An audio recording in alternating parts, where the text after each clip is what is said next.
Hello dear students, welcome to next video channel of 12th class physics. Today we are going to start with the topic Fleming's right hand rule. इसको generator rule भी कहते हैं क्योंकि electric generator में produce होने वाले electric current की direction को डिटरमाइन करने के लिए यूज़ किया जाता है। प्रीवियस लेक्चर में हमने फैराडेज लॉज, लेंजेस लॉज ये स्टडी किए थे। फैराडेज लॉ में इलेक्ट्रोमैग्नेटिक फिनोमिना स्टडी किया हमने और उसमें प्रोड्यूस होने वाले करंट की डायरेक्शन को ये Fleming right hand rule determine करता है। तो रूल का स्टेटमेंट क्या है? According to this rule, stretch the right hand such that the first finger, the central finger and the thumb are mutually perpendicular to each other. ठीक है, आपके right hand का सेंट्रल फिंगर, फोर फिंगर और thumb mutually perpendicular किया जाए if the first finger points along the direction of magnetic field. First finger magnetic field की direction बताता हो and the thumb gives points in along the direction of motion. Thumb देता है direction of motion या direction of force on the conductor. Then the direction of induced EMF and hence current. तो क्या कह रहा है कि करंट का जो डायरेक्शन होगा that will be given along the direction of middle finger, वो मिडल फिंगर की डायरेक्शन में दिया जाएगा।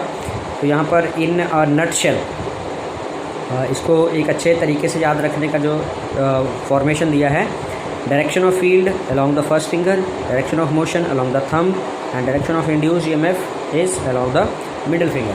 तो पॉइंट ध्यान रखने वाला कि फ्लेमिंग्स के दोनों रूल हमारे पास हैं, Fleming's right hand rule, Fleming's left hand rule भी इससे पहले हम पढ़ चुके हैं, जो कि मैग्नेटिक फील्ड में रखे हुए कंडक्टर पे लगने वाली फोर्स का डायरेक्शन डिटरमाइन करता है। और जो लेफ्ट हैंड रूल है, राइट हैंड रूल है, ये एक कंडक्टर में इंड्यूस होने वाले करंट की डायरेक्शन को डिटरमाइन करता है। दोनों रूल में सिमिलैरिटी ये है कि दोनों में ही सेंट्रल फिंगर, फोर फिंगर और थंब का ही यूज़ किया जाता है, इनको म्यूचुअली परपेंडिकुलर रखा जाता है। लेफ्ट हैंड रूल में भी सेंट्रल फिंगर के अलॉन्ग करंट है, लेफ्ट हैंड रूल में भी फोर फिंगर के अलॉन्ग मैग्नेटिक फील्ड है और थंब मोशन की डायरेक्शन यानी कि force acting on the conductor की डायरेक्शन दिखाता है। तो ये चीज़ें सिमिलैरिटी में हैं। बाकी हमने राइट हैंड रूल को यूज़ करते समय सेंट्रल फिंगर को सबसे एंड में रखना है, सीक्वेंस में सबसे एंड में उसको बोलना है, और लेफ्ट हैंड रूल में थंब को डायरेक्शन को सबसे एंड में बोलना है जिस डायरेक्शन में फोर्स लगती है कंडक्टर में। बाकी सारी चीज़ें सिमिलर हैं। Next topic is eddy currents. We are going to start the next topic that is eddy currents, या फिर इसका दूसरा नाम है फौकॉल्ट करंट्स। फौकॉल्ट साइंटिस्ट के नाम से है और एडी इसको नाम इसलिए दिया है क्योंकि इसका जो डायरेक्शन है that is like eddy. Eddy होता है सर्कुलेशन, जो इस तरह के ये आप देख रहे हैं, ये सर्कुलर फॉर्म को हम एडीज कहते हैं। So the definition is the induced circulating currents produced in metal itself due to change in magnetic flux. जो इंड्यूस्ड सर्कुलेटिंग करंट प्रोड्यूस होते हैं किसी बल्क पीस ऑफ मेटल में। इससे पहले हम स्टडी कर रहे थे कि फैराडेज लॉज में किसी कॉइल के लिंक में आने वाली, जैसे ये कॉइल है, इस कॉइल के लिंक में आने वाली मैग्नेटिक फील्ड चेंज होती है तो इसमें करंट इंड्यूस होता है। Now we have at the place of this coil, इस तरह की कॉइल के प्लेस पर अब हमारे पास जो है वो बल्क पीस ऑफ मेटल है इस तरह का, और ये कहता है कि अगर इसके लिंक में आने वाली मैग्नेटिक फील्ड भी चेंज करती है, ठीक है, तो करंट इंड्यूस होगा, द इंड्यूस्ड सर्कुलेटिंग करंट। और वो करंट कैसी शेप के होंगे? सर्कुलेटिंग शेप के होंगे, इसलिए नाम दिया गया eddy currents. Induced circulating currents produce in the metal itself due to the change in magnetic flux linked with the metal are called eddy currents. These currents were discovered by Foucault, so they are also known as Foucault's currents. जहाँ तक बात है direction की, तो कहता है the direction of eddy currents is given by Lenz's law, यानी कि लेंजेस लॉ के अकॉर्डिंग यह है कि ये अपने प्रोडक्शन के कॉज को अपोज करेंगे। ये एक मेटल पीस है, इस मेटेलिक ब्लॉक, और नॉन यूनिफॉर्म मैग्नेटिक फील्ड जब इसके लिंक में आएगी, जब इसके लिंक में आने वाली फील्ड चेंज होती रहेगी तो उसकी वजह से इसमें एडी करंट्स का प्रोडक्शन होगा। ये हैं एडी करंट्स, ये सर्कुलर फॉर्म में, ठीक है। So eddy currents produce in the metallic block placed in the non uniform magnetic field are shown in figure. Demonstration of eddy current, ये एक एक्सपेरिमेंट दिया गया है जिसका नाम है जंपिंग डिस्क एक्सपेरिमेंट, जिसके ज़रिए हम एडी करंट के प्रोड्यूस होने को डेमोन्स्ट्रेट कर सकते हैं, बता सकते हैं। तो एक्सपेरिमेंट में, जंपिंग डिस्क एक्सपेरिमेंट में क्या दिखाया हुआ है, देखना ध्यान से। An aluminium disc is placed over a core of electromagnet. ये नीचे इलेक्ट्रोमैग्नेट है, दिस वन इज, ठीक है, अंदर एक आयरन की कोर है और उसके ऊपर इस तरह से इंसुलेटेड कॉपर वायर लपेटी हुई है, ठीक है। एंड डिस्क, मेटलिक डिस्क इसके ऊपर रखी हुई है। इधर से सर्किट को कंप्लीट किया गया है। इलेक्ट्रोमैग्नेट कैसे बनेगी, जब उसको हम कोई अल्टरनेटिंग करंट का सोर्स या फिर यहाँ पर कोई सोर्स करंट का देकर और उसको की स्विच सर्किट में लगाएंगे, तो ये नीचे वाला जो पार्ट सारा बना, ये एक इलेक्ट्रोमैग्नेट बन गई। And above this electromagnet a metallic disc is placed. So when the circuit is closed the current flows in the circuit. Circuit close किया जाता है, यहाँ से करंट फ्लो करता है सर्किट में, तो उससे the disc jumps up to a certain height. तो ये जो डिस्क यहाँ रखी हुई है, ये देखो एरो लगे हुए हैं, तो ये कुछ हाइट तक जंप करती है। तो इसके जंप करने के पीछे कारण क्या है कि जैसे ही यहाँ करंट फ्लो होता है तो वो करंट वेरिएबल मैग्नीट्यूड का है। धीरे धीरे करंट का मैग्नीट्यूड जैसे बढ़ता है तो यहाँ आसपास की जो मैग्नेटिक फील्ड है वो भी चेंज होती है। वही मैग्नेटिक फील्ड इस डिस्क के लिंक में आती है। और यहाँ एडी करंट की डेफिनेशन में हमने पढ़ा कि एक मेटलिक ब्लॉक के लिंक में आने वाली फ्लक्स जब चेंज करेगी तो उसमें एडी करंट्स प्रोड्यूस होंगे। वो एडी करंट लेंजिस लॉ के अकॉर्डिंग अपना डायरेक्शन होता है उनका। सो लेंजिस लॉ के अकॉर्डिंग ये अपनी प्रोडक्शन के कॉज को अपोज करेंगे। मीन्स दैट अगर यहाँ नॉर्थ पोल प्रोड्यूस हुआ, इस मैग्नेट का नॉर्थ पोल हुआ, तो नॉर्थ पोल का यहाँ होना इनके प्रोडक्शन का कॉज होगा। तो नीचे वाले हिस्से में करंट का जो सर्कुलेशन है वो इस तरह से होगा कि नॉर्थ पोल डेवलप होगा। At the lower place, at the lower face of the disc there will be the production of north pole, और नॉर्थ के बीच में रिपल्शन होगी और उस रिपल्शन से ये डिस्क जंप करेगी। तो ये इस तरह से एडी करंट के प्रोड्यूस होने को एक्सपेरिमेंट डेमोन्स्ट्रेट करता है। यहाँ पर एक और एक्सपेरिमेंट आ रहा है, स्टॉपेज और dampening of oscillating metallic plate. We have an oscillating metallic plate. हमारे पास एक ऑसिलेट करती हुई मेटेलिक प्लेट है, यहाँ देखेंगे, ठीक है। तो ऑसिलेटिंग मेटेलिक प्लेट है, north south pole magnetic field के बीच में ये मेटेलिक प्लेट ये वाली हैंग की गई है। यहाँ से इसको हैंग किया हुआ है, from this place it is hanged, ठीक है। तो इसको जब हम ऐसे ऑसिलेट करवाते हैं मैग्नेटिक फील्ड के बीच में, तो यहाँ हेडिंग में क्या लिखता है कि इसकी डैम्पनिंग हो जाती है। स्टॉपेज और डैम्पनिंग, जो मोशन है इसका, डैम्पनिंग का मतलब बहुत जल्दी ख़त्म हो जाता है और ये जल्दी ही रुक जाती है। एक्सपेरिमेंट में करना क्या है कि वन टाइम एक बार इस मेटलिक डिस्क को बिना मैग्नेटिक फील्ड की प्रेजेंस के ऑसिलेट करवाना है और नोट करना है कितने टाइम में ये रुकती है। सेकंड टाइम सेम इसी मेटलिक डिस्क को, मेटलिक प्लेट को north pole south pole magnetic field के बीच में ऑसिलेट करवाना है। उतना ही एम्पलीट्यूड देना है जितना फर्स्ट टाइम दिया गया है। तो ऑब्ज़र्व क्या करेंगे कि इस टाइम बहुत जल्दी इसका जो मोशन है वो ख़त्म हो जाएगा, बहुत जल्दी ये रुक जाएगी। तो उसका कारण भी एडी करंट का प्रोडक्शन है। जैसे ये डिस्क अंदर की तरफ को आएगी तो एडी करंट जो इस प्लेट पर इस तरफ को प्रोड्यूस होंगे, जो इस वाला इधर वाला फेस है इधर वो साउथ पोल क्रिएट करेंगे और पल्ली तरफ वाला जो फेस है इसका उधर नॉर्थ पोल क्रिएट करेंगे। तो नॉर्थ पोल को रिपेल, साउथ पोल को रिपेल करेगा। जब ये अंदर की तरफ को आ रही होगी तो एक रिपल्शन लगेगी, थोड़ा सा इसको अपोजिशन क्रिएट करेगी वो। और जैसे ही ये बाहर की तरफ को जाने वाली होगी तो दोनों तरफ जो पोल हैं वो साउथ वाली साइड से नॉर्थ और नॉर्थ वाली साइड से साउथ बनेगा, ताकि बाहर जाने को भी अपोज़ किया जा सके। तो हर बार ये डिस्क अंदर आते समय भी और बाहर जाते समय भी जब अपोज़ होगी, अपोजिंग फोर्सेस लगेंगी, तो उसकी वजह से मोशन बहुत जल्दी ख़त्म हो जाएगा and it will come to stop in a short time. Dampening इसके मोशन का होगा। So this experiment also explains the production of eddy currents. Now we will talk about the undesirable effects of eddy currents. Eddy current हमारे लिए useful भी है, आगे इसके हम कुछ एडवांटेजेस भी पढ़ेंगे, but before that here is the undesirable effects and undesirable effects also called disadvantages. तो पहला डिसएडवांटेज क्या है? The production of eddy currents in a metallic block leads to the loss of electric energy in the form of heat. Heat की form में energy का loss करना, क्योंकि कोई भी करंट है कंडक्टर में जब वो प्रोड्यूस होता है, एक आर रेजिस्टेंस के कंडक्टर में टी टाइम के लिए जब करंट आई फ्लो करता है तो I square R T heat produce करता है, और हीट की फॉर्म में एनर्जी का वेस्टेज करना ये इसका एक ड्रॉबैक है। दूसरा, the heat produce due to eddy currents breaks the insulation.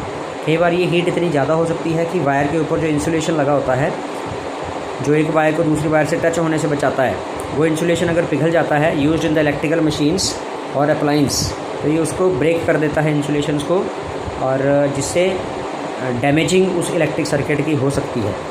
Eddy currents में कॉज अनवांटेड डैम्पनिंग इफेक्ट। तो इस एक्सपेरिमेंट में जैसा हमने यहाँ देखा कि ये डैम्पनिंग करता है, तो जहाँ एक्सपेरिमेंट में मोशन की रिक्वायरमेंट है, ये ऐसा रिक्वायर किया जा रहा है कि ये ऑब्जेक्ट कंटिन्यूसली मोशन करता रहे, लेकिन एडी करंट के प्रोडक्शन होने की वजह से वो मोशन बहुत जल्दी स्टॉप हो जाता है। सो this is the negative effect of this eddy currents, that it causes unwanted dampening effect. ठीक है, तो अगर अनवांटेड इफ़ेक्ट्स एडी करंट्स के होते हैं तो कुछ ऐसा प्रोविज़न करना पड़ेगा जिससे एडी करंट के प्रोड्यूस होने वाले एडी करंट के अमाउंट को कम किया जा सके सर्किट में, ताकि उससे होने वाले जो लॉसेस हैं वो भी कम किए जा सकें। So the first point here is minimization of losses due to eddy currents. Eddy current से होने वाले लॉसेस को कम कैसे करना है, तो एक्सप्लेनेशन क्या दी जा रही है। The metallic cores are used in electric devices like transformer, dynamo, choke etcetera. Transformer, dynamo और चॉक कॉइल जैसे इलेक्ट्रिकल डिवाइसेस में यूज़ किया जाने वाला जो मेटेलिक कोर है, ठीक है, due to the changing magnetic field, ऐसा मेटेलिक कोर यूज़ किया जाएगा, और उसमें चेंजिंग मैग्नेटिक फील्ड जब उसके लिंक में आएगी तो लार्ज एडी करंट्स प्रोड्यूस होंगे, which causes large amount of heat in core, जिससे कोर में large amount of heat produce होगी। It results into loss of useful energy. तो इस एनर्जी के लॉस से बचने के लिए क्या करना है, यहाँ एक वर्ड यूज़ कर रहा है लैमिनेशंस या लैमिनेटेड कोर। तो इसी मेटलिक पीस के ये जो सॉलिड कोर होगी, इसके इस तरह से छोटे छोटे सिंगल लैमिनेशन, सिंगल वेफर्स में इसको काटना है। ठीक है, जैसे एक बल्क पीस, जैसे ये नोटबुक का है, तो इसके छोटे छोटे पीस क्या हो गए, इसके जो पेजेस हैं, ठीक है, each page is it's wafer, ये ऐसा एक सिंगल हो गया। ऐसे ही मेटल के बल्क पीस को भी हमने सिंगल इस तरह से बहुत पतले पतले स्लाइसिस में काटना है, और उनको फिर लैमिनेशन का मतलब है हर एक पीस के ऊपर वार्निश या पेंट करना है, जिससे एक पीस दूसरे पीस से इंसुलेट हो जाएगा, दोनों के बीच में एक इंसुलेशन की layer.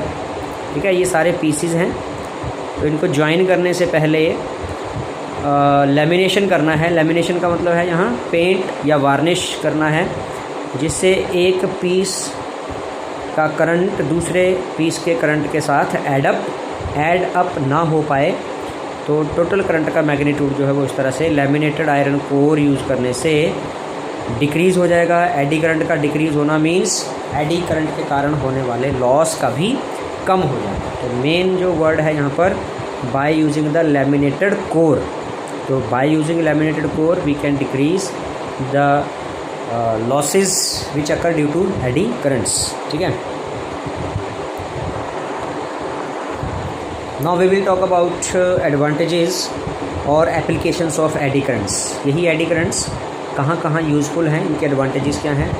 So the first advantage और एप्लीकेशन है is the induction furnace. Furnace होती है भट्ठी, जिसमें काफ़ी हाई टेम्परेचर हम क्रिएट करें। तो यहाँ जो फर्नेस बनानी है वो इंडक्शन फर्नेस है, यानी कि इलेक्ट्रोमैग्नेटिक करंट से हीट प्रोड्यूस करनी है और उसी से मेटल्स को मेल्ट करना है। So induction furnace is based on heating effect of eddy currents. तो एडी करंट यानी कि metal, bulk piece of metal के लिंक में आने पर प्रोड्यूस होने वाले currents. The metallic block to be melt is placed in the high frequency changing magnetic field. जिस जगह पर मैग्नेटिक फील्ड बहुत तेज़ी से चेंज हो रहा हो, वहाँ बल्क पीस ऑफ मेटल को रखेंगे। तो बल्क पीस ऑफ मेटल में एडी करंट प्रोड्यूस होंगे, और एडी करंट जो है वो हीट की वजह से मेल्ट करेंगे मेटल को। Strong eddy currents are induced in the block due to the high resistance of metal. Resistance high होगी मेटल की, large amount of heat is produced. ठीक है, और large amount of heat produce होने से this heat ultimately melts the metallic block, और इस heat से मेटलिक ब्लॉक मेल्ट हो जाएगा। The induction furnace is use to separate, अब मेटल को मेल्ट करने का पर्पस जो था वो क्या था, separate metals from their ores, metals को उनकी ओर्स से सेपरेट करना, प्योरीफाई करना, एंड या फिर to make some alloys, melt करने के बाद डिफरेंट मेटल्स को कुछ प्रोपोर्शन में मिक्स करेंगे तो एलॉयज़ का फॉर्मेशन होगा। तो ये जो दो पर्पज़ हैं, प्योर फॉर्म में मेटल को ऑब्टेन करना मेल्ट करके, या फिर एलॉयज़ फॉर्मेशन करना बाय इंडक्शन फर्नेस, तो इसमें एडी करंट का यूज़ है। Next is speedometer. Speedometer is a device use to measure the instantaneous speed of a vehicle. एक व्हीकल की इंस्टेंटेनियस स्पीड को मेजर करने के लिए स्पीडोमीटर यूज़ किया जाता है। तो उसमें भी एडी करंट्स का रोल है, वो हम डिटेल में स्टडी करेंगे यहाँ पर, ठीक है। अगला पॉइंट जो यूजिंग का है वो है डेड बीट गैल्वेनोमीटर। गैल्वेनोमीटर जब डिफ्लेक्शन देता है करंट की मेजरमेंट के लिए, तो अपनी पोजीशन पर वो इंस्टेंटली रुकता नहीं है जिस भी वैल्यू को वो मेज़र कर रहा है। तो उस पॉइंट पर उसको रोकने के लिए गैल्वेनोमीटर की कॉइल को, इंसुलेटर कॉपर वायर को एक फ्रेम के ऊपर लपेटा जाता है, ठीक है, और inside the frame there is a metal piece.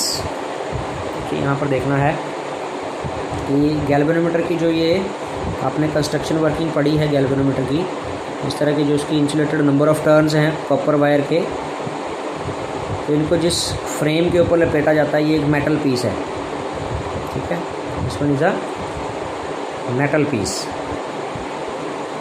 Insulated copper wire के दोनों तरफ मैग्नेटिक पोल्स रखे होते हैं। करंट फ्लो करने से ये कॉइल जब घूमती है, रोटेट करती है, टॉर्क एक्सपीरियंस करती है, तो इस मेटलिक पीस की मैग्नेटिक फ्लक्स चेंज होती है और उसमें एडी करंट्स प्रोड्यूस होते हैं, और एडी करंट प्रोड्यूस होने से ये अपने प्रोडक्शन के कॉज को अपोज करता है, यानी कि इस कॉइल के घूमने को रोकता है। घूमना मीन्स कि जो ये अपने डिफ्लेक्शन किसी पॉइंट पर दे रही है, जैसे यहाँ रीडिंग दे रही है, ये इस पॉइंट पर ये डिफ्लेक्शन दे के रीडिंग दे रही है, ठीक है। तो होता क्या है कि आमतौर पर इस पॉइंट के अबाउट ये इधर ऑसिलेट लाइक दैट, यहाँ से वो इस तरफ ऑसिलेट करती रहेगी। अब इस ऑसिलेशन को रोकने का काम करता है यहाँ प्रोड्यूस होने वाला एडी करंट, क्योंकि ऑसिलेशन ही इसके प्रोड्यूस होने का कारण है और ये अपने प्रोडक्शन के कॉज को अपोज करता है ना। सो यहाँ प्रोड्यूस होने वाला जो एडी करंट है कॉइल को घूमने नहीं देगा, और घूमने नहीं देगा तो यहाँ पर आके वो एक पॉइंट पर स्टॉप करेगी, जिसको हम बोलेंगे डेड बीट। गैल्वेनोमीटर जो बीट कर रहा है वो डेड हो जाता है, रुक जाता है एक पोजीशन पर आकर। So this is the use of eddy currents. Electromagnetic brake में strong magnetic field is applied across the metallic drum rotating with the axle. जो गाड़ियों का एक्सल होता है, 2 व्हीलर्स, 4 व्हीलर्स का, उसमें जैसे कि इलेक्ट्रिक ट्रेन का एग्जांपल दे रहा है वो, तो उसमें इलेक्ट्रोमैग्नेटिक ब्रेक्स को अप्लाई करने की जो मैकेनिकल वर्किंग है उसमें लार्ज एडी करंट्स के प्रोड्यूस होना, produced in the metallic drum. तो एक्सल के साथ जो ड्रम है वो लार्ज मेटलिक ड्रम में लार्ज एडी करंट्स प्रोड्यूस होते हैं, और वो एडी करंट्स अपने प्रोडक्शन के कॉज को अपोज करते हैं। प्रोडक्शन का कारण है ट्रेन का उस ट्रैक पर चलते हुए उससे दूर जाना, आगे बढ़ते जाना। तो आगे बढ़ने को वो फिर अपोज करता है, oppose the motion of the drum. इससे ड्रम का मोशन अपोज होता है, हैंस द एक्सल। इस वजह से एक्सल का मोशन अपोज होता है of the train, which ultimately makes the, और एक्सल का मोशन रुकता है तो अल्टीमेटली ट्रेन रुकती है। तो ये उसकी इलेक्ट्रोमैग्नेटिक ब्रेक्स का मैकेनिज़्म है, इसमें एडी करंट्स का मेन यूज़ है।